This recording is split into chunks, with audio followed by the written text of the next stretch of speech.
Salary TDS cut रही है, या इनकम टैक्स रिटर्न फाइल करते हो, यस रिफंड मिल रहा है। नो अच्छा, न्यू टैक्स रिजीम या ओल्ड टैक्स रिजीम के बारे में कुछ पता है?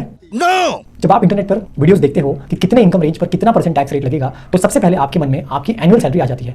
लेकिन ये इनकम रेंज ऐसे नहीं होता है। ये इनकम रेंज है आपके टोटल इनकम का।